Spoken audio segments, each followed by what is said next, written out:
oynaşmak yaraşmaz kemperin oğucuvan bilen. Her kim gider eldegine koşulmaz dünya cengine.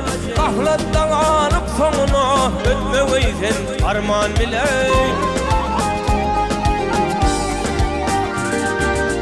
Gar aydır pendim alsan, gariplara rehim kılsan, gariplara rehim kılsan.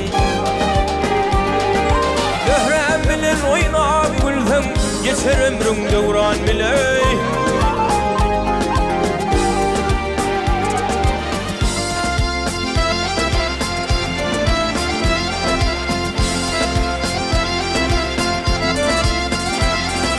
Oh Yahudi yollar aşkın yolu, Yahudi yollar aşkın yolu, ay bolursun divana deli. Tahirimi sorsan veli, yedem şahu huvan bilen.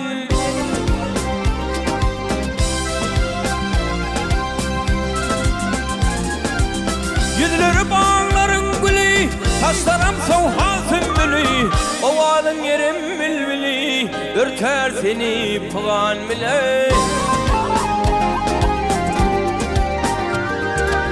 Gar aydır budur sözüm, köp zatları gördü gözüm, şah zatları gördü.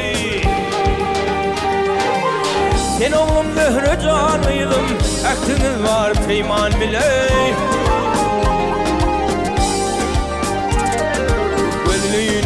Gözlüğünüm, şadu şeker zönlüğünüm.